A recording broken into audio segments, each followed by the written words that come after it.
Hey, this is your host, Anthony Tank Mansfield, and with me today is... Drew Mookie Wybroski. And this is What You Into.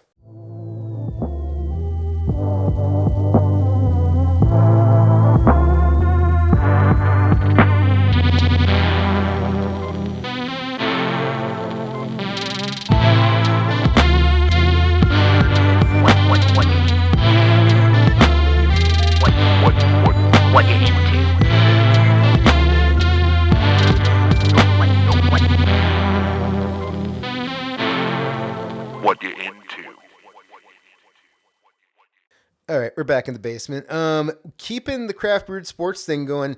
The second host to come on the show for a one-on-one. Mookie, how's it going, buddy? Oh, dude, it's going great. I was so excited to do this. I was thinking about it all day today leading into the night.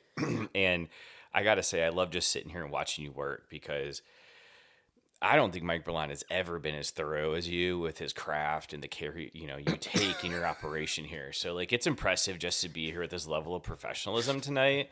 I'm honored. I'm so honored to be here, man. So thanks for having me, Tank. Mike is definitely punching his dash right now and absolutely. yelling motherfucker right now. He's furious, but it's going to be worth it because I know I'm going to get it on the back end when he shows up for his episode. Everybody with podcasting has like their own thing. Like, I don't know if there's like a real universal how to do it because I think everybody just has their own different mix of what it is. At one point I tried using a soundboard and I was utterly confused.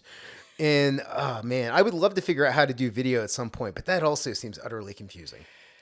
Yeah, it's a lot. I mean, for those of you that watch our show, Craft Brewed Sports, every Tuesday at 8 o'clock Eastern, Scott struggles with the video frequently. He claims to be the blame is on Spectrum or whomever, but at the end of the day, it's like, Scott, it's your setup, man. So like, get your shit right, and stop making excuses. But again, that's why I appreciate being here in such a professional, well-run operation.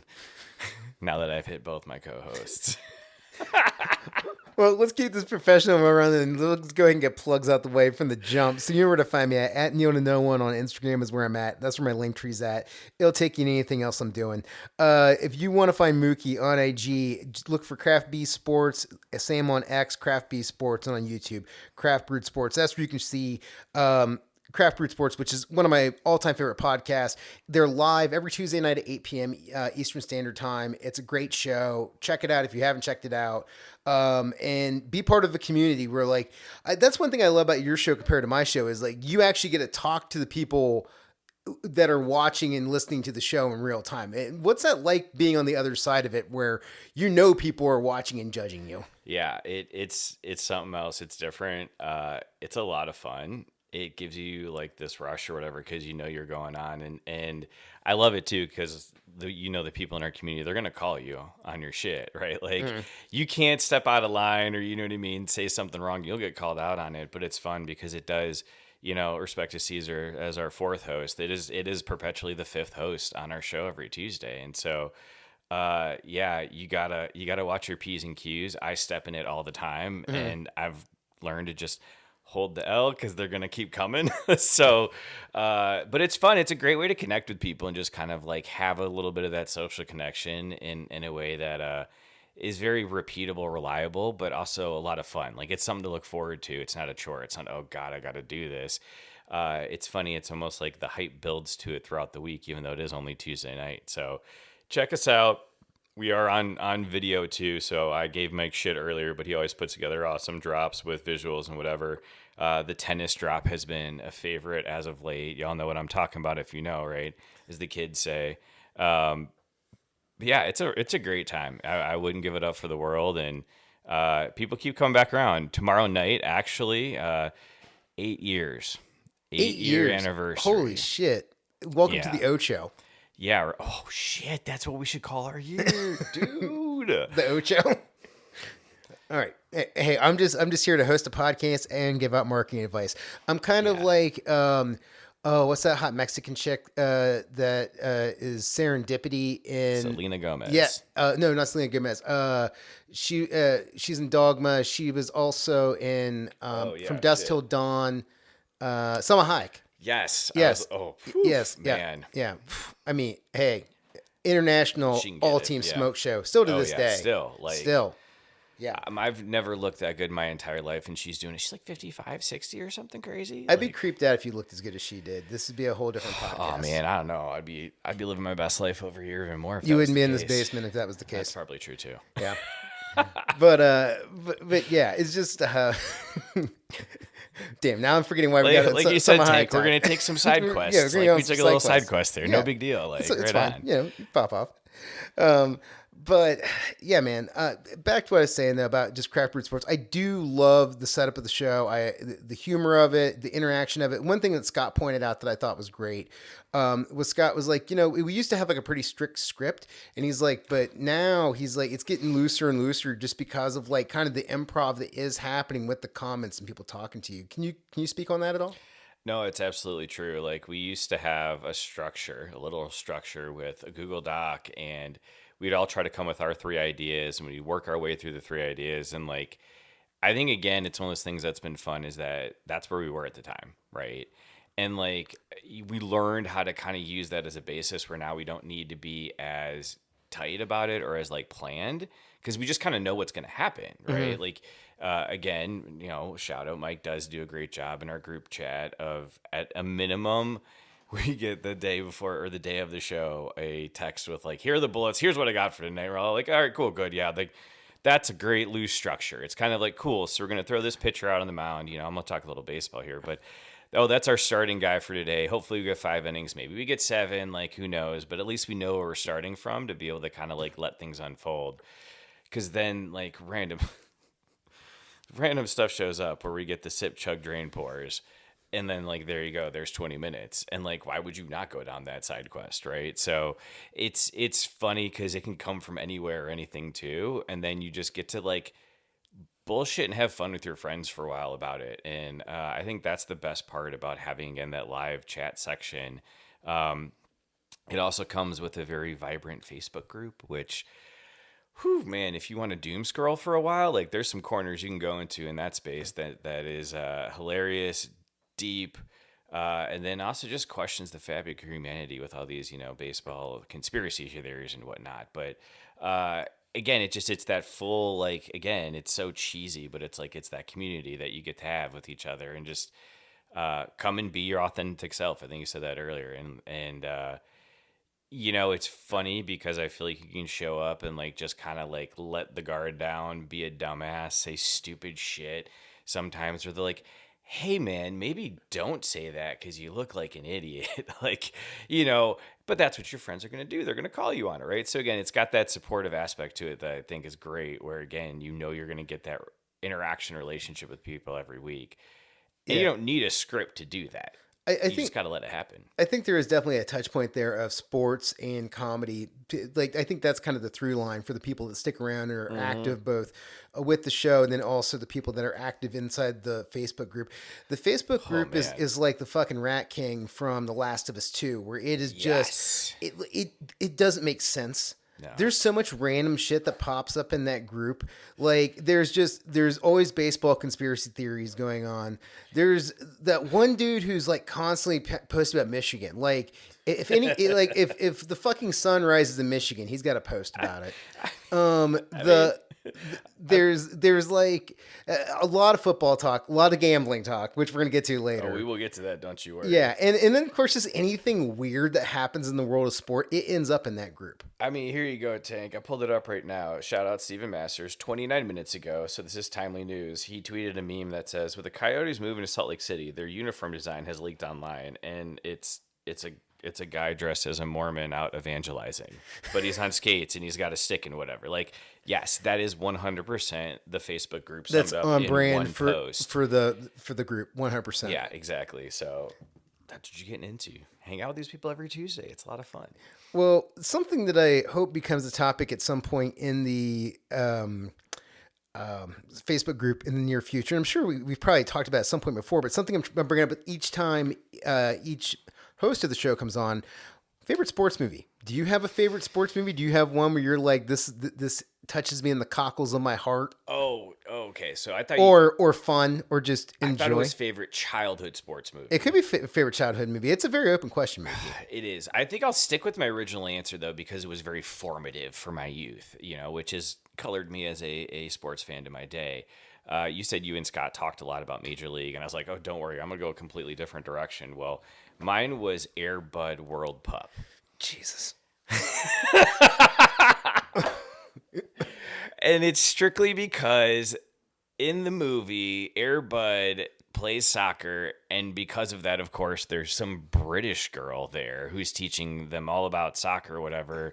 And dude, when I was like 14 or whatever, she was like the epitome of smoke show. I Oh, was God. like, yes, like that's the woman I'm striving to like win the heart of in my life, because then we'll be made in the shade playing soccer with our golden retriever all day long. Like, I see. At first, I was cringing because I was imagining like 8-year-old you being like, "Air Buzz the best thing ever." But then you turn out, you're 14. You're like, "Oh no!" I was like trying to beat off to this, and I'm like, this is even cringier. God damn it, Mookie. well, maybe, I mean, yeah, whatever age, I don't know. We could putting a number on it doesn't make it better or worse. It probably just makes it worse. But when you said that pre-show, I was like, oh yeah, that's the one that sticks out, because like that, it's transformative, man. Now, was this Air Bud? Now he's playing soccer. So this is the Yes. sequel to Air Bud, the This original, is, where he yes. was a basketball Yes, playing golden correct. retriever. Yes, I But believe now he's a multiple sport athlete. it actually may have been the third, because I think he went basketball, volleyball, soccer. I could be wrong though, or football.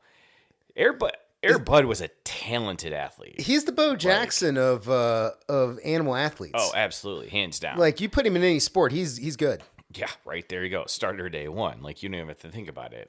Easy money's on Air Bud, obviously.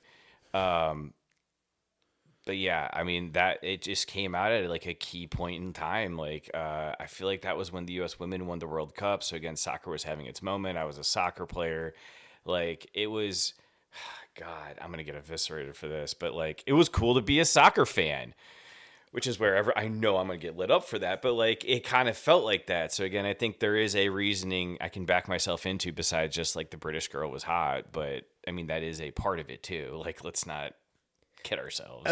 I like the fact you're so white. You're like, guys, it's got golden retrievers and soccer. Holy fuck, it's so cool, right? And everybody's like, okay, man, sure. I literally just saw a TikTok last night where it was a black guy who was like, man, white people have been holding out on us with the golden retrievers. Oh, I saw- And yeah, I was I- like, that's a thing? I thought everyone knew dogs were awesome. Like, shit, should we have broadcast this more? Like, I thought it was obvious, but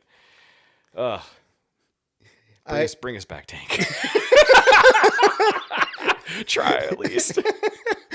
So I was sitting here. I was trying to think of like what my sports movies was when I was a kid. I guess Sandlot would probably be mine just for age yeah. bracket. Yeah. Like I remember watching that a ton because I was too.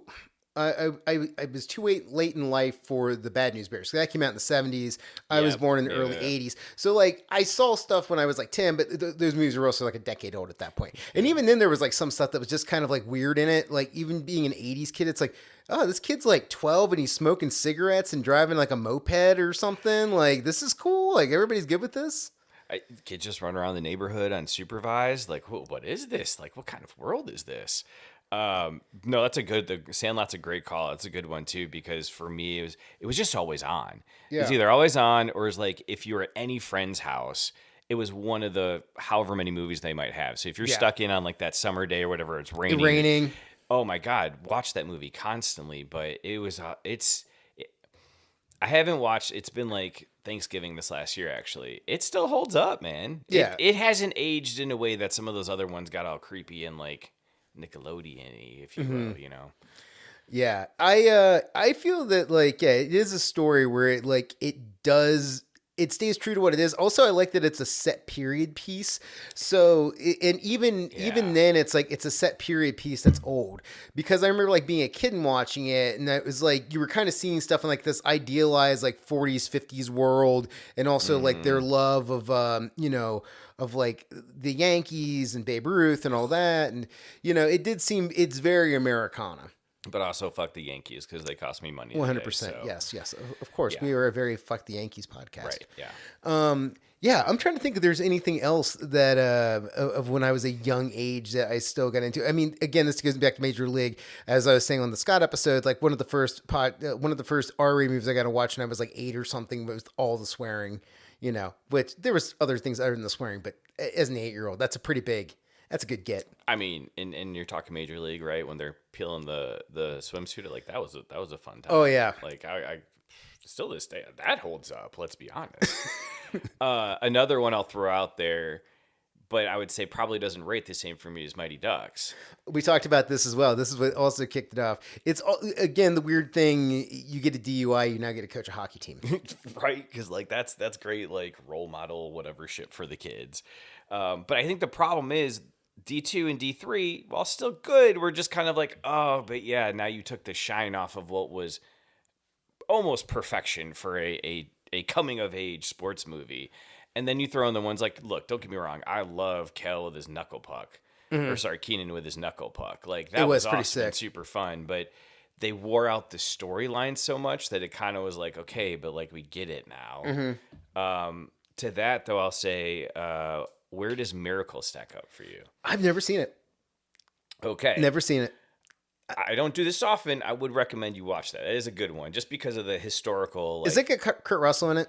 yes. And if you, yes. Kurt Russell is my number one guy. So if you put Kurt Russell in there, I'm down to watch. Okay, Yeah, I'll check it out. Good old Herb Brooks, Kurt Russell pairing was a good casting, if you will. The two movies I always think of from being a kid and watching regularly were when I was in junior high. Well, in high school, The Program, like that was a good movie. With like the whole college football thing. Oh, yeah. And then also when I was a younger kid, like junior high, Unnecessary Roughness, the one where Scott Bakula is goes back as like a 40-year-old freshman for a Texas football team. Kathy Ireland's in it.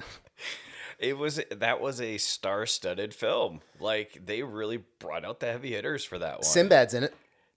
Yes, dude, Sinbad. Sinbad's like a fucking professor and they let him on the team. I don't understand like what exactly is going on in college athletics in Texas in the 1980s, but apparently it's very loose. You just got to win, man. Bring home the title. Like, hey, what's your years of eligibility? I guess 4. Right. I haven't played for you guys. Here you go. You have a jersey. perfect. Yeah. Let's start measuring you up. See what size pads you need. You're 38. Okay, we can work with it. Nobody will notice whatsoever that you're 38, and your knees will absolutely hold up. Like, don't even worry about it. It's totally fine.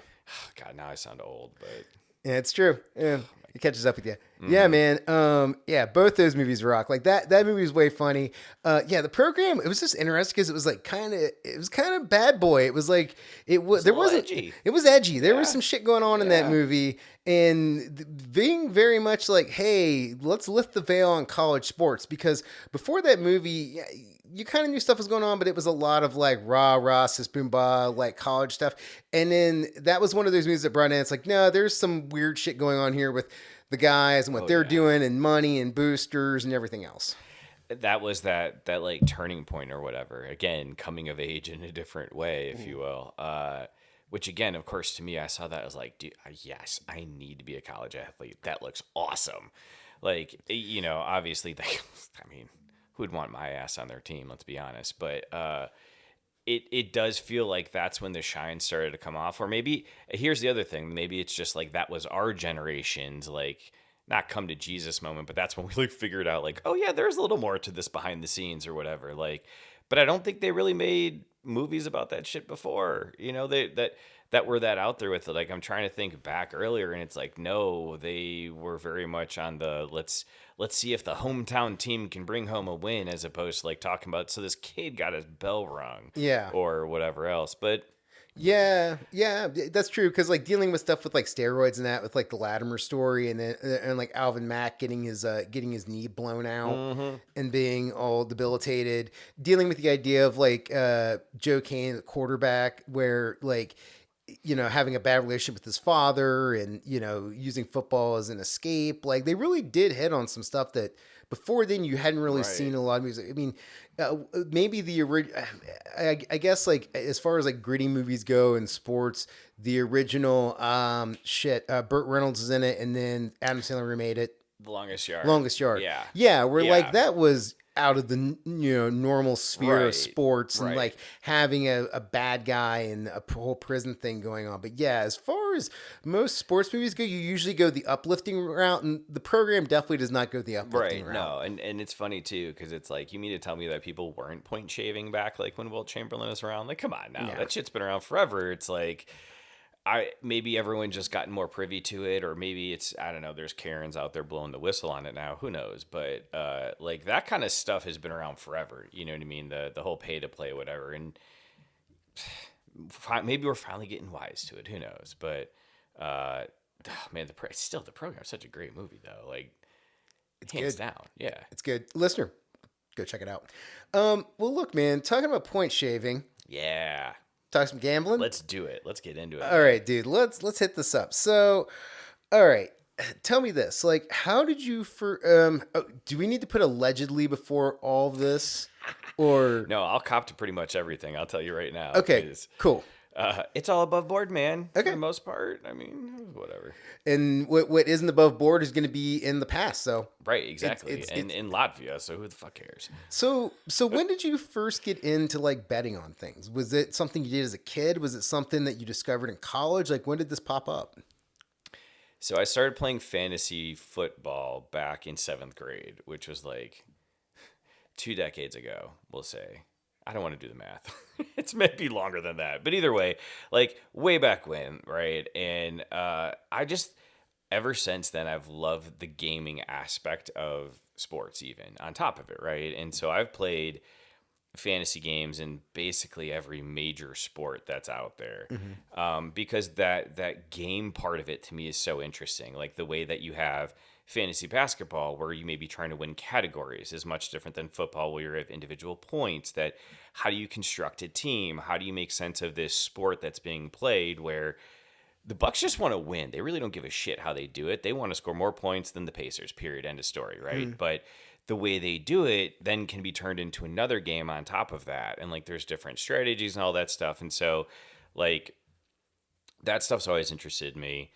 I didn't really start actually betting on sports, like in the terms that most people are familiar with, until college. And that was more of like casual, like sitting around drinking a beer, like, hey, dude, bet you $1 this happens, right? Bet you $1 they win this face off, or bet you $1 that, this team gets the first penalty or whatever. Just as a way to kind of like pass the time and bullshit around. It never got to be anything crazy. And ever since then, finding new forums to do it. And to me, finding ways to use information to find value and profit from it is basically what it comes down to. And there's definitely the completely just fun aspect of it, where it's Super Bowl props, where it's like, okay, Reba, don't tell me you have information about Reba McEntire's like top she's going to wear at the thing, and you could then bet on the color of her top. Like, get out of here. That's bullshit. But all the other things, it's just interesting how you can use these different strategies to basically use math and logic to put a real world application in that then you can derive value from, which that to me is like gets to the heart of it, but it's super nerdy and like gets into math and stuff. Have you always been like a STEM guy, like somebody who is looking at mathematic stuff? You're able to do it. You're able to understand it. Like, is that a big part of why you're drawn to this? Because you are able to kind of read the tea leaves in a way. Yeah, exactly. Because I was thinking about too, there was also these games I would play online before where they were like empire building games, but they're all just like math based. It's like, how do you maximize the resources of your space to build troops to invade this team's territory or whatever? And I played a bunch of those, and what would typically happen is I'd play them until I like figured them out, and I was like, all right, cool, this is stupid, I don't do it anymore. But like with fantasy gaming, like it was worth coming back around to, because you get that social aspect of it too, right? And so again, I'm not good at this stuff, like, because when it comes to fantasy, for example, fantasy hockey, again, I want to say this is the 3rd year in a row I've finished 3rd place. So, I mean, hey, at least I made the playoffs and got in there. But, like, clearly I don't have the winning strategy. My wife, who's played now for her 3rd or 4th year, has a title. And I have none in my 15. Like, so, I mean, take it all with a grain of salt. But, yeah, that was always kind of my thing. That's just sort of, like, the fun way to look at it and try to break it down to make sense of it all. And then when you do and you're like, oh, cool, I can make money off this, like, it's pretty sweet. Have you ever been to a sports book like in Vegas or anything, or ever bet in like a public space? Yes. I've not ever been to Vegas on purpose. Which maybe should tell you something too, but like Wait, are you saying like you didn't end up there because of a vacation? You were out there because of business? I've never been to Vegas. Like there's You, been like conferences I could have like thrown my hat in the ring for, and I would just be like, nah, I'm good. Like I don't need to go to Vegas because I had always envisioned I would wake up 2 days later married and broke. it could happen. Yeah. I've been to Vegas twice now, and I'm looking to go back for. My dad and I are talking about possibly going out for a Raiders Browns game, and then also it looks like WrestleMania is going to happen there in a Ooh, year or two. yeah. So, and I'm like, this would make sense to go towards. And I think that Vegas is doing a great job right now of rebranding itself with like putting sports there and having, the Raiders there and eventually getting the A's there and all the UFC You know events they're gonna that get they a have there, basketball team, all the too. fight events. Yeah, yeah, It's gonna happen. they already got the Knights. The Golden Knights are great. And then now they're also doing this stuff with like concerts out there with it was at the when we were young, like the emo thing that they got going on, and there's some other big events, and then they got the Sphere now. Which have you seen? Yeah, Have you seen the Fish concert at the Sphere? Have you seen the videos of that? No, but this I'm- dude, like I'm not a Fish guy. Like I'm just not in the jam bands. It's not really my thing. But they absolutely utilized the space the way it should be used. They did a phenomenal job with the graphics for the show. The way it looked was incredible. Hats off to them, especially after seeing U2 open it, and like U2's thing was just like black and white pictures of them and like columns and stuff, and it's like nobody wants to see this sucks. Right, Like right. get that the Melt fuck my out. mind. Yes, Come on, exactly. man. And then like Fish let's is go. yeah, Fish is like, you're underwater, it's okay, this is great. Yeah. Hey, here now you're in space and now you're looking at like the cosmos. It's like perfect, this is exactly what I want to see right now. Okay, that'd be sweet. I mean, and again, like I can get down with Fish in the right circumstance too. But the Sphere, like to me, before I haven't seen it, so I bet you that's going to change my opinion. But like, because the U2 thing and like the first weekend they announced it, wasn't there like a big expo there or something? They had like put stuff on it for that or some shit. And I'm just like, great, it's a big LED Sphere. Like, who the hell cares? But that Fish concert sounds dope. Like, Yeah, there's I shared on my IG stories. I think it's like Live Music something is the account, but they have basically like a minute long reel of each song or close to it, and you get to see all the different things that they did, and it's just looking at it, it's just like I want to see this live. Like and at this point I'm pretty open on what band I go to see live. I don't think I want to see Fish live, but if I get this, dude, this looks incredible. yeah, you kind of take what you get, right? You're like, it's there's only one Sphere. There's going to be limited options. That's so, true. Like you're in town for a conference and you're just like, fuck, I'm here for, and then you get somebody random for the Sphere. It'd be like a boy band. Yeah. Oh, in sync in the Sphere. It's like, shit. God damn it. well, the all right. the boys are back in town. Backstreet's Yeah. back. All right. It's like, man, I don't want to brag about this. There'd be a lot of messy, drunk, middle-aged women. That's for Oh sure. my, yeah, in Vegas, yeah. Sloppy. Oh yeah. It's like when they have the Pure Romance conference here. It's just, yeah. I used to work downtown, and dude, that the week it's in, it's like fucking the sailors are in port. But so you're steering clear of Vegas because you're just like, Well, back then it was like I have too much to lose. Now, if I wake up broke and married, I was at least married to start. So like it's not as bad. So I could go there now and have a good time and like not worry about it. But when I was in college and stuff, I was like, no, let's not poke the bear. Like, yeah, we would do like Atlantic City, if you will, not nearly as bad. Little seedier, because again, that's like you don't want to stay there as long because you're like, it's not that nice. I've seen it. It's not nice. I went fishing near there, and I saw it in the distance. I'm like, this looks like something from Fallout. Like, this is not good. Yeah, it's like, so like a weekend, great. Like that's about enough. But Vegas, it's like, why would I ever leave this heaven, this paradise, And then it's like, well, they try to keep you. Yeah, and because everything's like, I'm sure a cheeseburger there is like $25. Depending on where you're at. It's got to be nuts, yeah. Depends on where you're at and who's serving it to you, because they definitely have. There's a sliding scale. Mm-hmm. Yeah. All right, so if you're keeping then basic, so when did you start playing, or how did you first start doing like online betting? Like were you on a desktop? Were you on your phone? Like what got you in? Oh yeah, I was like old school. Like I was on a desktop betting in Europe. And then Latvia is where the two sites were at the time. So again, it was Bovada and Top Bet. And so again, like there's nothing illegal about it. It's just that you're putting your money in an offshore account effectively to then gamble with. And then if you want to cash your money out, it's like you're what do you like you're exchanging currency or whatever the shit you know what I mean? It's like you're importing money. So taxes get complicated. And like you just don't want to fuck with it because like if you screw it up and the IRS catches you for that, that's like serious problems. Whereas like today I turned in my taxes a week late and had like one number wrong. She's like, oh, you just changed it to this. Perfect. I'm like, great, sweet, we solid. Yeah, all right, cool. Like so again, it was kind of like the money's gone. I like the idea that this is an offshore bank account. And you're just like, it's maritime law. Like, there's nothing illegal about it. 12 miles out. It's fine. Because of the implication. Yeah. That's right. to go all sunny on you, but like, yeah, I mean, it is. It's like an offshore account, you know what I mean? And so, like, worst case scenario, like, yeah, if shit happens and you're absolute broke, like, that is your money, you can get it back. But it's just at the point that you do it, like, again, to me, and I think this is part of where it's interesting to see how gambling's making it into the mainstream, and now there's this different, like, conversation about it. Is that my parents used to get so upset when they heard I was gambling. I'm like, Mom, my rate of return in my sports book is 4 times that of the stock market. So, like, why wouldn't I gamble? Like, it's just a fact, right? Like, again, and I look at it from that very, like, mathematical, like, reasoned approach. But there's also people who can't do it in a healthy and safe way. And I respect that. And, like, that's where, again, to me, when I was putting that money offshore, I'm like, the minute I deposit that $50, it's gone.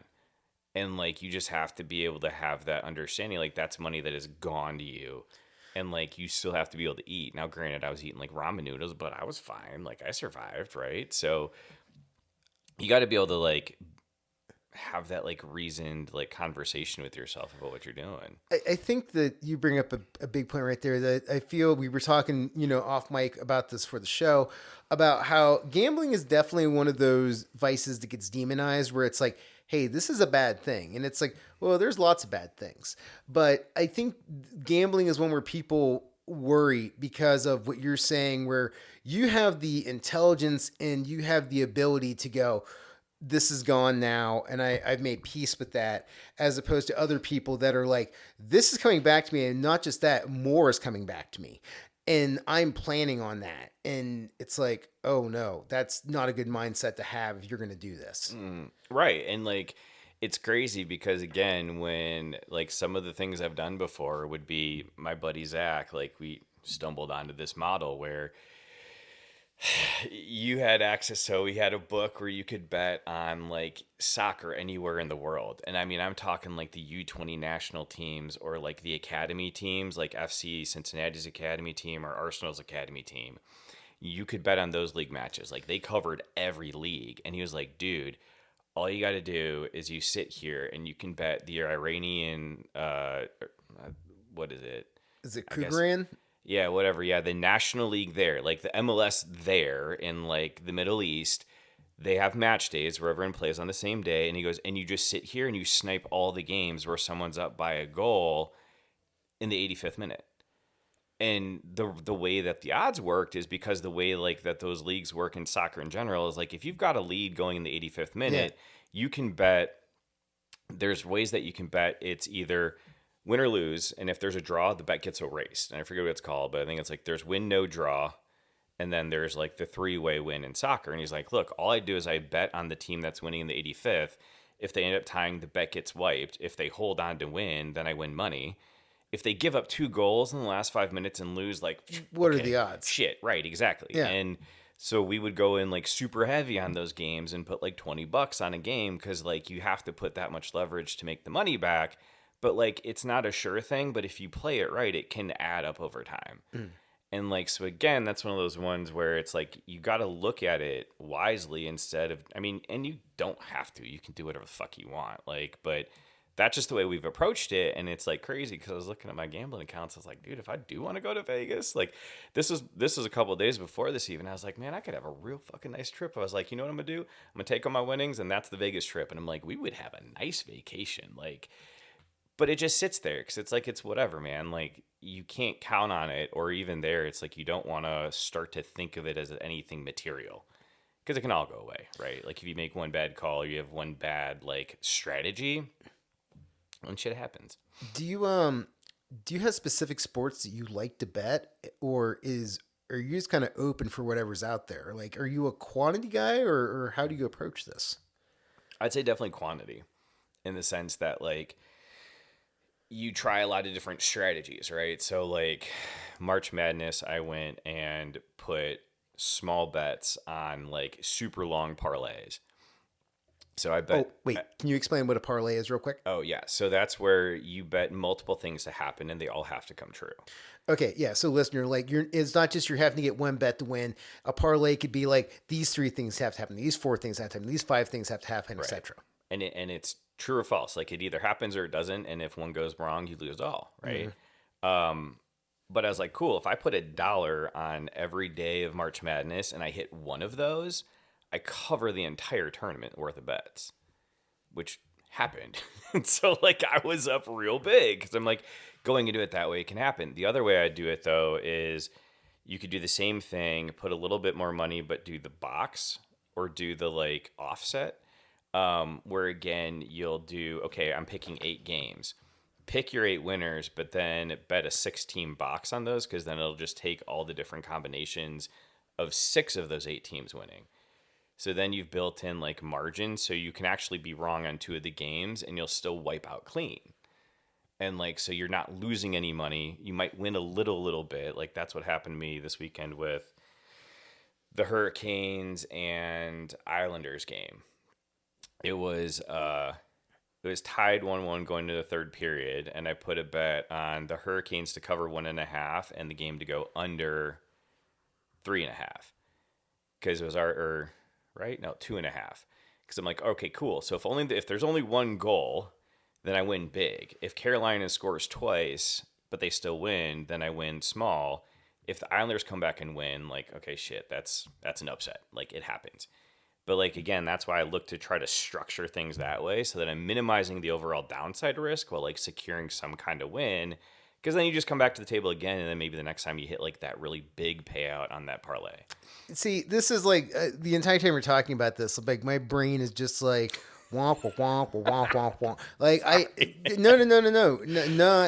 not you're sorry, me sorry, because it's one of those things where it's just the way you're able to strategize and understand this. My brain does not work like that, and so to see you be able to like talk through it, I'm like, fuck, he's making a good point. Like, this seems like a good strategy. Like, this seems like it would work because you've done the math and you figured the layout of that. And again, that's what I do find interesting about this is you can get good at gambling. You can get good at figuring shit out.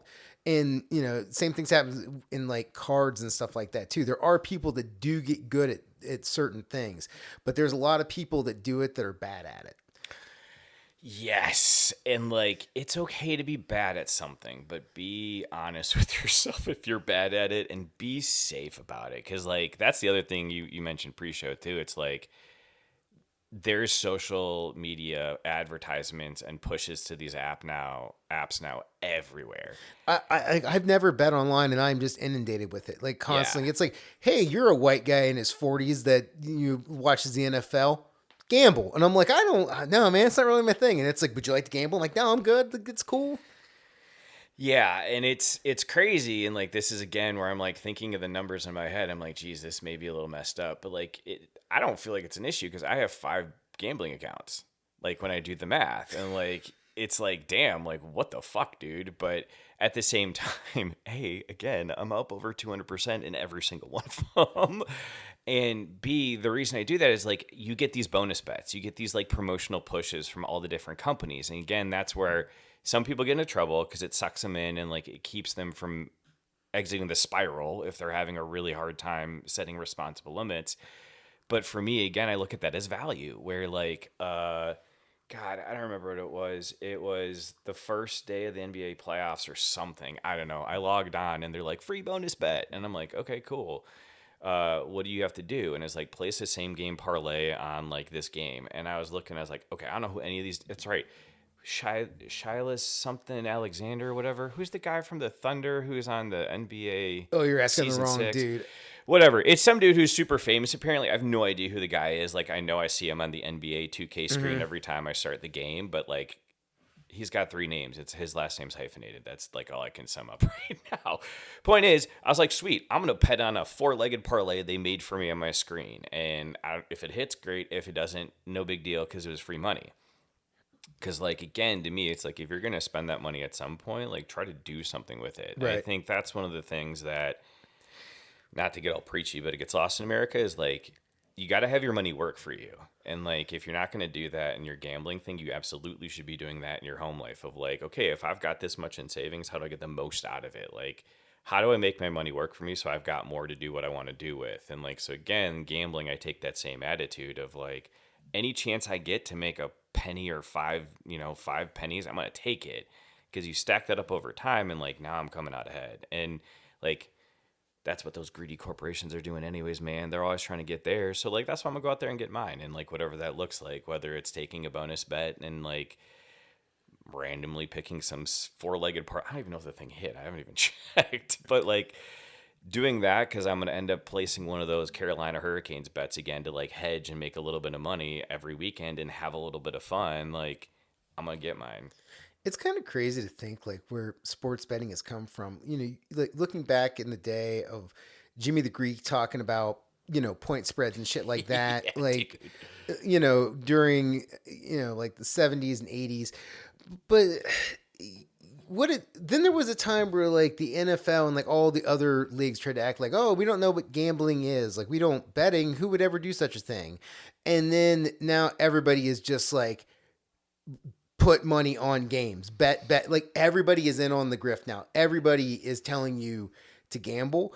And it's a really weird thing to see. Like, is this the end of the war on drugs, but it's the gambling version of it? Is that what we're living in right now? Like, for you as somebody who's in this community, what's it been like for you to see this go from something that once was like very demonized and like, oh, this is like, it's illegal and the mafia is a part of it, to now it's just like, yeah, do it on your phone while you're taking a shit. Oh my God, that's the perfect place to bet. To honestly, like when you're taking that shit in the morning, like go in there, you're gonna wake up, you're fully rested, you probably have a pretty clear head, you're purging your body of waste. Like that's the perfect time to get your daily pick. So again, highly recommend the morning poop bet. I think part of what it is though is it's become safer and more accessible because like you're right, you see the Jimmy the Greek thing. I'm like, dude, yeah, like that shit's fucked up. Like I remember it was was the 30 for 30 or it was like Nightline or something, but what was it on MTV where they would do real life I'm this or something? Oh You know what yeah, I'm talking about? yeah. Like Where it's like yeah, true life. yeah, true, yeah, true life. I'm a professional wrestler, and then they Yeah, would like yeah, show yeah, a yeah. guy who was working indies in California. Yeah, Somewhere. so they did that with like True Life. I'm a professional gambler or whatever back in like the early 2000s. And like those people were fucked up because they're putting like 10 G's on shit to like a bookie who you knew would F you up. And like the problem is a bookie, if I was like, hey, dude, let me get a $5 parlay on that Hurricanes Islanders game. He'd be like, you can fuck right off. I don't know who you think you are talking to me. I ain't wasting my time for that. So the people that were betting back then were people that had a problem, were like that far into it, and then they had to deal with that community as a result. Now, though, that you've got these companies who are like, yeah, man, I'll take your $5 action, like, because they're doing the same thing. They're like, if I can get a lot of Mookies out there putting $5 on this game, but they're idiots, like, I can make a profit off of them. So I think that's what's different is like you don't have to like again people are unfortunately losing their homes, but you don't ever have to be worried about being out life and limb Yeah, I to think Jimmy on the corner. I think legalizing vices is a better way of dealing with vices than making them illegal and creating a black market. Putting him into the corner where then there's exactly. Yeah, Like, so like that's the same way like we tried with alcohol and prohibition. Just it all of a sudden now the mafia Right. exists. I mean, we also got NASCAR out of it, but that's true. Yeah. yeah, but now we have like organized crime in this country because of prohibition, and then people get booze back, and it's like now we're seeing with gambling where it's like, okay, maybe instead of like people having to like go to somebody who will kick the shit out and possibly kill them, Oh yeah, absolutely. over Like, their habit. yeah. Like in this case, like maybe you go bankrupt, but nobody's coming to your house to fucking tune you up. So and it's maybe that's a change. and I bet you're going to see it continue to evolve too, because like I was listening, I think it was a Wall Street Journal podcast where they talked to this woman. she was an addiction counselor who got addicted to gambling on like I think it was DraftKings. Don't quote me on that. Go check the episode out for yourself because they have the legal disclosures to talk about it. But like she had a steward or a hostess or a host or whatever on the app that like she would chat with that would then give her free bets and stuff or wipe out her debt. I'm like, okay, like I know, and again, if you're in a casino in real life, like that shit happens, and that's part of the hospitality of the experience. But there is also part of it where it's like, dude, okay, how far is too far when these people clearly can't get themselves out of multiple 5-figure holes? Like, Yeah. that's where I'm just like, yo, you need to not bet. And I know again, it's a sickness just like alcoholism or whatever, and we have to support it the same way. But it's troublesome because you can do it all on your phone. Yeah. When you're drunk at 3 p.m. or whatever, like people can pick up on that, but Yeah. a little hard on the app, right? Right. No, it's definitely a thing you could hide more, you Yeah. know, and you can kind of be you can be a little easier to be contained in the shadows with it. Yeah, and it is true. It is like I said earlier, like you might not get killed for it, but there is definitely a good chance you could end up homeless because of it. Oh yeah. Because you just run out of money eventually. Yeah, I don't know. It's one of it's every vice. Like Right. how deep do you get into the vice? Like, are you somebody that has a beer after work, or are you somebody that has 30 beers a day?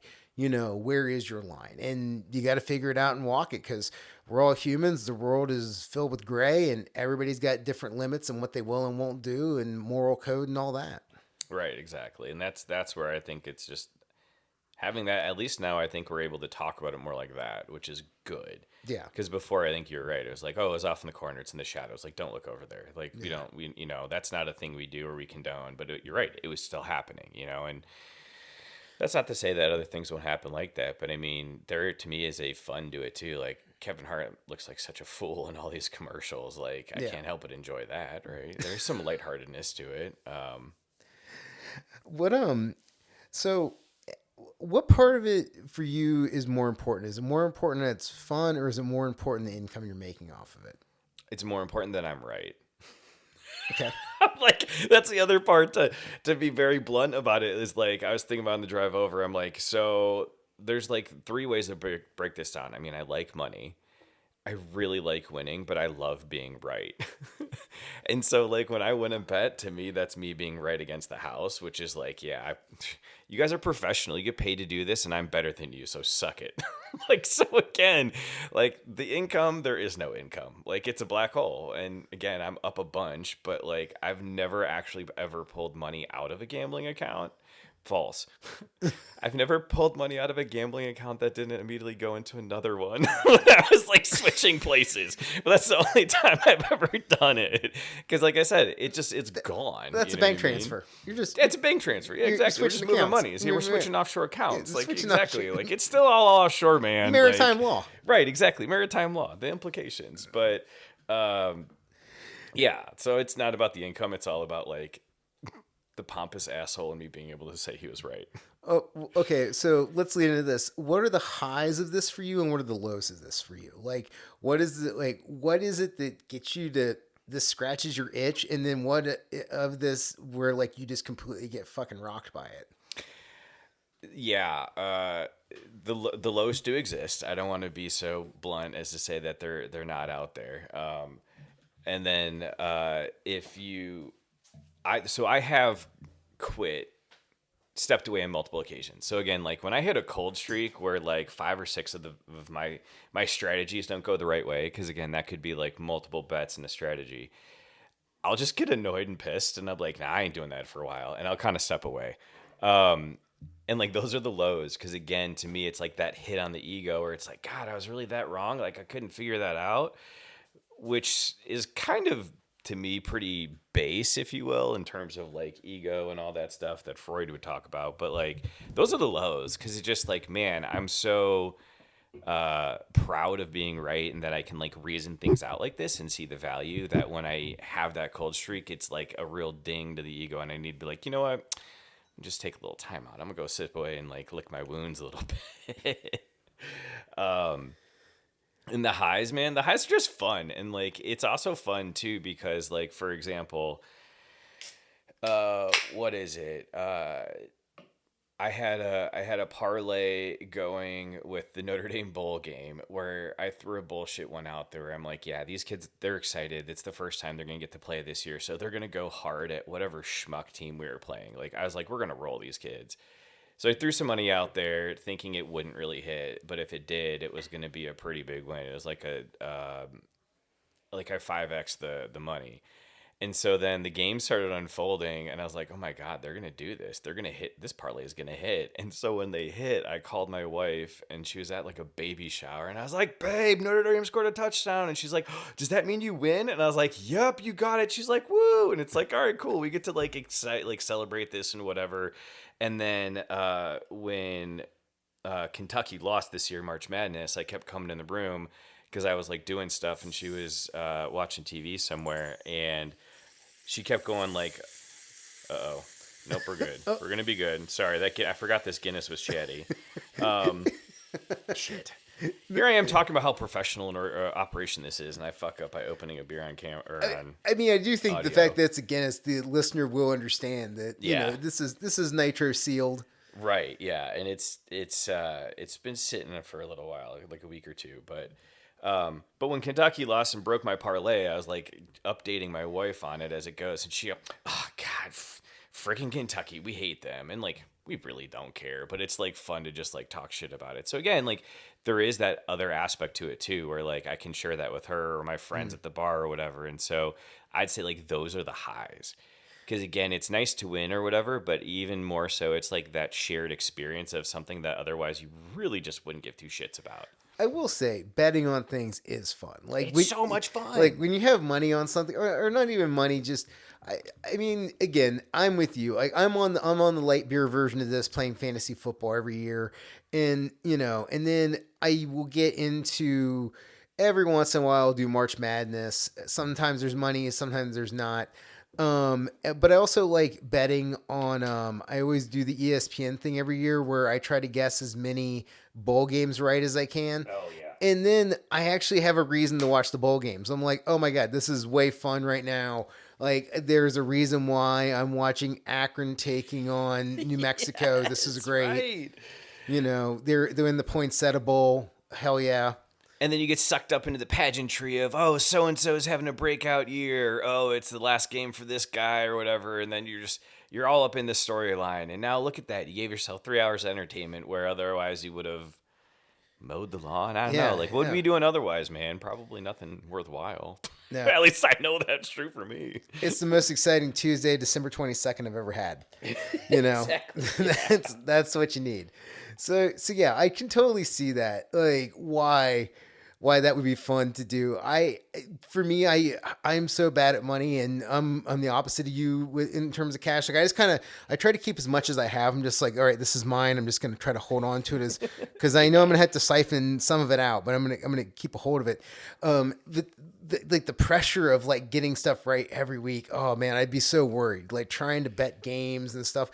Is there anything that is always a red flag for you? Is there stuff that like if you see a team has this sticking out where you're like, nope, I'm steering clear of this every time? Oh God, yeah. Well, so, and again, I caught shit for this on our show, Craft Brewed Sports, a couple weeks ago when I said there's specific games I don't bet, and those are ones where I'm already invested. So like rarely will I bet a Notre Dame football game or That's smart. Red Wings hockey. And so again, like that's the first thing to steer clear of, games where I'm invested in the outcome at the jump. There is also the other side of it where sometimes like I hated that Michigan won the title this year. So there were a lot of times that I was betting on them to win, so that if they won, I would be pissed. But I'm like, well, at least I got paid for it. You got paid Like, for it, yeah. Exactly. Other than that, like it's really more of just like riding the trends. Like, and that goes back to that whole thing where you go on the apps and you're like, oh, like here's the trending parlay or whatever. Or I also try to find people I like who pick well, because like ESPN pushes their personalities. Oh, really? Oh yeah, and like some of them are smart, some of them like know what they're doing, and others you're just like this every time it's bad advice. Do you have like podcasts by them you listen to or anything like that, or do they have articles? Oh that they write? no, it's more like L. Duncan. Okay. I like again ESPN anchor. Like I trust her. She usually has pretty good picks. So again, if I'm logging on to bet ESPN, which I rarely do because their platform sucks ass. Sorry if they're a sponsor, but like Not even facts. close. Like don't sit there on 6 p.m. Sports Center. Tell me about your like prop picks tonight that I can bet on the ESPN app, and then I pull up the ESPN app and they're not fucking there. Like don't even try me with that shit. Sorry, that's that's how I feel about that. But the other part is just, yeah, like when they have those, oh, this is the trending parlay. It's like, yeah, that's probably the one to stay away from then Right. because one, like the Sharks always win. So like Yeah. the herd can only be so smart and it's usually really not that intelligent when it comes to gambling. And two, that means the lines are moving. Like it was probably hot originally when that line was at 7.5, but now if it's bet down to like 6, like you lost a ton of value. And there's all you could read all the stats or whatever about like football scoring distribution and shit like that, but just on a basic level, if everyone's going this way, then it's going to be harder to make money going the same way. It makes sense. It makes sense that they're not trying to bleed winnings. Like the house is always, where can we get the dumbs to go to where we can get the Right. most off of them? Right. And then everybody else kind of has to work and snipe and try to figure out, okay, where do I get in at to get my cut and then get out? Right. And then I think the other part too is look at the Vegas lines. Because I not that I have like reason to believe this or whatever, but I do think there's more dynamic lines in DraftKings and whatever because they have so much data built into an app that's like real time. That's like, that whole new age thing where it's like, oh, we have all this data so we can very dynamically price it for you. I think that's what they have. But Vegas is much more when you have a shark showing up with a $500,000 bet, like you're not fucking around with collecting data on all these people. Like, no, this is where the game's line is set. And so I'll always look to that to kind of understand where Vegas or like the main bookmakers are looking. Then look at what like DraftKings, FanDuel, ESPN's offering, and then sometimes make a judgment call there because I don't trust that they know what they're doing as much as what Vegas does, and so I at least want to know where like the people who know what's going on start there. Because if you see something that's out of whack on the app, it's probably either they have a bunch of people betting on it or like there's just something wrong with that game. Is there anything that you never bet? Is there a sport you never bet on? Like, are you're like a never UFC, never WWE, never cricket guy? Used to do a lot of UFC. Don't know it as well anymore, so I haven't in a while. Love me some cricket. Looking forward to the T20 coming up here. I think it is in like a month or two. Made a bunch of money on the World Cup last year because what was it? Australia or someone like pulled it out. I forget. I had a buddy who watches a bunch of cricket, and he was like, "These are the two teams that are hot." I'm like, "Sweet, let's go." And it ended up being where I was in the very tough position of I had the two teams playing in the final, and I was like, "Well, do I hedge to double up here?" Like, because clearly I was going to hit one of the two bets, but like there was a way to try to make it even more of a whatever. Again, that's just being greedy. Okay, I want to make a quick suggestion. If you do hit in something big like cricket, you should definitely take just a bit of money out and buy a jersey of the cricket team that won you big.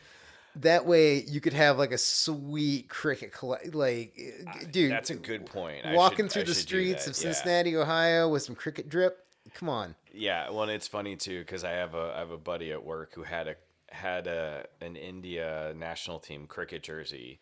I think a vendor or someone brought it back from a trip over to India, brought it back for him. He was wearing it when they're playing in the World Series, and someone was like, sorry, World Cup. And someone was like, "Oh, are you? How so nice of you to support the team today." It's like, "Oh, it's a big match," and he's like, "I have no idea what you're talking about," because he just randomly wore it. Yeah. And I was laughing over there, and I was like, "Yeah, yet I have money on that game." So it's like, I can bond with you over that. We can talk about how Pakistan looks this year because I've listened to enough to sound intelligent about it. But it's also super fun game to watch. Like. And maybe it's just that I'm so familiar with baseball that it's sport that is baseball, but just a little different, looks entertaining. Yeah. But dude, the way they like hurl those balls and they do like all the bounces and stuff, it's nuts, man. Like It's also amazing the crowds they get for cricket. Where like Oh, you'll have yeah. like 60,000 people in a stadium, and all of a sudden somebody gets a hit. And it's like, ah! and they're there for like Explosion. 8 hours. Yeah. Like it's crazy. Yeah, they're But chilling. They're raucous the whole time. Like Yeah. it's I would go. They're actually coming to play in New York but it's India and Pakistan playing, and I looked up some tickets, and the cheapest one is $1,700. So I'm like, cool, I'll be watching from my couch. When I lived in Columbus, one of the uh, Ohio State like owned, obviously they own like a bunch of land throughout the downtown area, and they had an area that had a skate park in it, but it was also where the cricket courts were. And so if you went over there to skate, like Yeah. then there would be dudes playing cricket. Dude, that's like a nice little like mash, like mix them up of like cultural stuff though, like skate park and cricket fields. Like you go there and have fun all the like Bringing people whatever together. your mood is. Yeah, yeah, exactly. Bringing people together, man. Are you looking to shred or are you looking to play cricket? Come on out. Maybe try a little bit of both. You know, like skills are transferable. Not really. So wait, so is there anything that you're not betting on? Like, is there any Olympic sport you never bet on? Is there anything where you don't plunk down money? Just funny enough, you mentioned this earlier. NASCAR. NASCAR? You never bet on NASCAR? So when I used to work at Fox Sports as a software engineer, and like I had to run our NASCAR product, and it drove me nuts, and I hate NASCAR to this day as a result. So like I just don't fuck with NASCAR because of like the 4 years I had to support that thing, and just oh my god, there's so many You have issues. NASCAR PTSD? Yeah, exactly. Like it's just some of the dumbest shit. Like literally, one time, again, like this is real time, like data on like a website. You're trying to let people know what's going on in this NASCAR race. Like they're going around a track very quickly. Shit is changing all the time. Literally, someone tripped over a power cable in one of those semi trucks in the infield and pulled power from the whole fucking data center. Yeah. And I got people screaming at me because our thing is broken. And I'm like, fuck you, dude. There's no data. What the fuck do you want me to do? Like, and we found out a couple of days later in like the post incident report that someone had like tripped over a cable. So like, that's why I don't fuck with NASCAR anymore because of all that shit. That is hilarious. I yeah. mean, not at the time, but in retrospect, Yeah. Jesus Christ. And like, again, there was that like whatever to us. Like, who the fuck cares? Like, what am I supposed to fucking do about this? Like, I can't fucking do it. This is so stupid. Yeah. Wow. All right. They're going around in a circle. What the fuck you want me to do, man? Like, they'll be at the finish line eventually. Shit. They're going to keep doing this until eventually they make enough laps and they're done. Right? Like, who cares who's where now? Like, as long as the guy isn't eliminated, like, you know, shit could change. 100%. Well, look, dude, was there anything betting wise, gambling wise, we didn't hit tonight you wanted to talk about? I think the only other part about it is, like, I do enjoy being labeled as, like, the degenerate gambler, too, because there's just so many funny stories of idiots out there doing things gambling, like the ring of parents in Washington, D.C. that got busted for running, you know, a book on their kids' football games. Like, okay, yeah, that's too far, man. I'll be honest. Like, gambling a Little League World Series may be questionable, but like, I mean, at that point, those kids are getting supported pretty well, and like, they're insulated, they're fine. No one's yelling at them or whatever about it, and they're not in danger. But like, if you're gambling on Little League football, like in your local league, that I feel like could be putting kids at risk. So I don't fuck with that. But there're just so many funny stories of stupid shit, like the guy that went streaking at the Super Bowl to try to hit the prop bet. Oh, yeah. And it's like, bro, you know that's not gonna work. Well, Like, and it was him, right? Like he, Right, like exactly. he made. So yeah, explain Yeah. that to the listener. so this guy put a huge bet. I want to say it was like six figures, like $200,000 or something. Yeah. On the prop bet for the Super Bowl, whether or not there would be a streaker. And he was in Vegas where the game was. And so then after he placed this huge bet, he went to the Super Bowl, got on the field, and was the streaker, so his bet would cash. And I think originally his ticket paid out until the casino found out it was him. And then there was like a lawsuit or something. But like, I mean, that's just betting on yourself. I mean, it's literally betting on That's, yourself. I yeah. mean, that's like when Lincoln Hawks and fucking Over the Top, Sylvester Stallone went in and put money on himself to come in first and win the arm wrestling contest, and he did. So then he got the prize money, Yep. and he got his betting money, and he also got a brand new truck. I mean, you can't go wrong right there. No, you know, reach for your dreams. We could all use a brand new truck right now, like Obviously, like- yeah, who couldn't use a new semi? But yeah, I always love that aspect of it too. You almost get that like Florida man element to gambling because you just hear about all this dumb shit people do as a result of it, and I find that entertaining too. Because again, it's like you get to sit on the porch, drink your lemonade, and watch the idiots run around the street. Oh man. Is that too condescending? Is that arrogant? You know what? Not my world. So who am I to judge? I don't. Fair enough, I man. don't. I don't. I don't know where to fall on this one. Well, look, man. I'm gonna say you're not gonna quit this anytime soon. Oh, absolutely not. Um, It's my kid's college fund right now. There you go. There's a brilliant idea. any, any future goals, things you're wanting to hit? Is there like a dragon that you're chasing, where like you want to hit a big game or something? Like what do you want?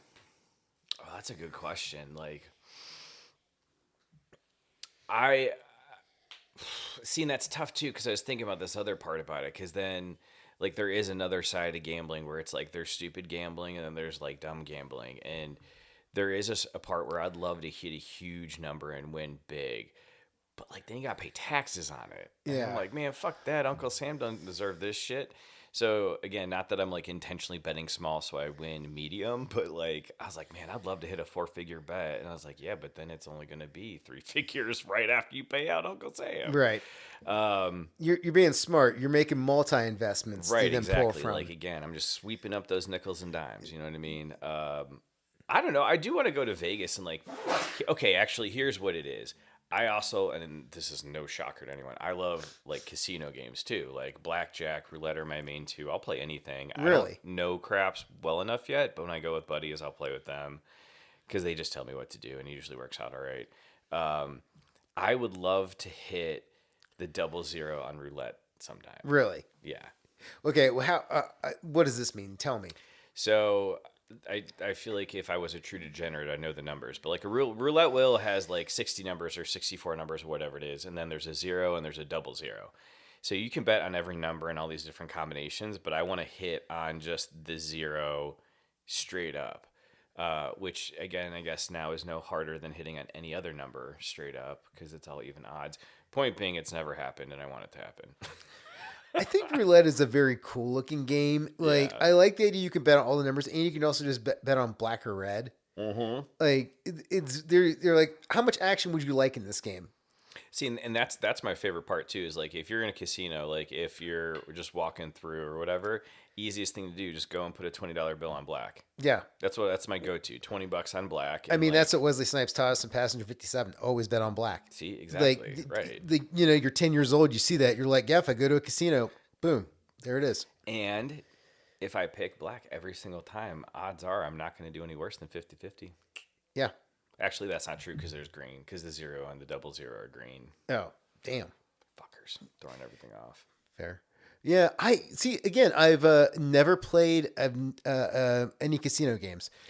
I've like, and also I'm always like, whenever I see this is what trips me out, because I look and I see like the new digital one arm bandits, like the slot Oh, machines God, now. yeah, they're they're like all crazy. light up and they're in Yeah. HD and shit. Like, and I'm just like, dude, I don't even know what to do with this. And here's the thing: I've been a gamer since I was 5. Like, I've been playing games for multiple decades now. Yeah. And I'm just like, I don't understand. Like, what do I do to this thing? How does it all make sense? Yeah. It's like, I don't know. And that's where it's funny because my wife is, and again, there is no skill. There is no skill in penny slots, except she always hits. Every time we go to the casino for an event or whatever, or if we go to the horse track just to watch the ponies, because again, that's a lot of fun. God, I am a degenerate, dude. I fucking do everything. Because I was also going to say, like, here's how you play casino games and get out all right. Are you playing the dogs?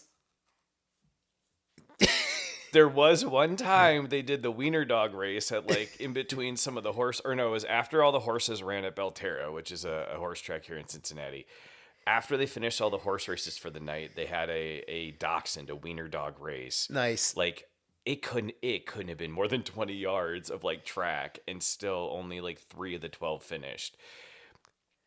I bet my friends, we bet on the dogs because they were all wearing like little bibs, like a horse. How can you not? I mean, right? Exactly. So, like, again, like, yeah, I guess I can say I've bet on that too. And whatever, dude. It's a lot of fun because those dogs, oh my God, they're so funny. And they're so fat that they would get stuck in like the like the hoof marks or whatever, like the impressions in the dirt or the mud, because like it's more of like a sand, right? But so I bet on that. If you go to the casino, play blackjack, because the dealers, like, I don't know if it's by law or if it's just policy. You can ask the dealer like, hey, what does the book say? Because I forget what it's called, but there's like a book published that has all the poker, all the blackjack odds, and like how you should play it if you're showing this and they're showing this. And if you ask the dealer, they'll tell you just straight up what that book would say. That then you can decide. Because again, to them as the house, it really still doesn't matter. But like that's a way for you to get in, get comfortable, and you can play for a while too with blackjack. They're pretty cheap. So again, if you wanna pop that cherry, my friend, and I'm not around, like that's an easy that's the way to ease go. in. Yeah. Okay, fair enough. Fair enough. Yeah, it's like really slow, gentle, and with a lot of Vaseline. So And well, that's okay. That's a nice way to walk it up, I guess. yeah, why not? Well, hey, look, within the next 10 years, we're probably going to face nuclear war at some point. Will you be betting on beast versus man fights? Yes, 100%. If they're irradiated, is that okay? Or I prefer that. I feel like that's like having to be on steroids. Yeah, like that's Like I mean, would like my wolves to be irradiated if they're Kinda, if they're right? gonna fight like a guy who's he's sort of still a man. human There's- adjacent. There's maybe? gonna be some Human mutation. adjacent. Yeah, that's just yeah. that's radiation. I'm here for it, man. All right, fair enough. If you get the right odds, I'm in. Cool. Well, Mookie, dude, thank you so much for coming and doing the show tonight, man. I really appreciate you stopping by. Yeah, for sure, man. Can you let people know where they can find you at online and all that shit? Yeah, so I was telling Take earlier, I don't tweet often, but Mookie's Mad Money is my handle on Twitter X. Where you really want to go, though, if anything, Mike does a great job with our Twitter handle, Craft B Sports. You can find us on Instagram there as well, Craft B Sports on Instagram. And then YouTube, we are Craft Brewed Sports. Go check our channel out, subscribe, because then you'll get the alert every Tuesday evening when we go live. We also have a new show on the Craft Brewed Podcasting Network, which actually is probably wrapping up. Backwards K, Scotty K, and shit. Of course, I'm drawing a blank now on not Sean, not Matt. Oh, they're gonna roast me for this too. Fuck. Oh, Asbrock, something. Yeah. Damn it. Sorry, I only had to learn the guy's name for the It's show. cool. We'll clear it in post. We'll edit it in post. It'll be fine. But Backwards K tonight, every Monday night, 8 p.m. on the Craft Brewed Network, you can catch your baseball talk with those two dudes. And then Tuesday night, it's Chris Speakeasy. Asbrock? Chris! Oh, fuck yes. Chris Asbrock. I mean, I'm still a douchebag for not knowing, but at least we got there. Hell yeah. Tank with the win. Tank with the save. So yeah, check us out, man. And, come check out the Facebook group. I have no idea how to find things on Facebook, but once you're in, dude, you're there for life. So find us in all those places, and we'll be back down here in the basement at some point too, man. Oh yeah. Listener, if I'm at Neil to Know on Instagram, the link tree's there. You can get to anything else that I'm making. And thanks for listening to What You Into. Hey, you got a friend that's into gambling, sports bet, online, DraftKings, all the other kind of stuff, send them the episode. It's the easiest way to do it. Algorithms are not great. And if you just hand the episode off to somebody, they're going to get it and they're going to listen to it. And that helps me. So thank you for being cool and helping me. There's over 150 episodes. They're all evergreen. Jump in at any point wherever you want. You don't have to listen in a direct order. They're each one a different topic. So, yeah. Thanks for checking that out. Mookie, dude, again, thank you for coming on the show. Appreciate you being Yeah, here. dude, this is a lot of fun. I'm glad we hung out tonight. Hell yeah. All right, listener, peace.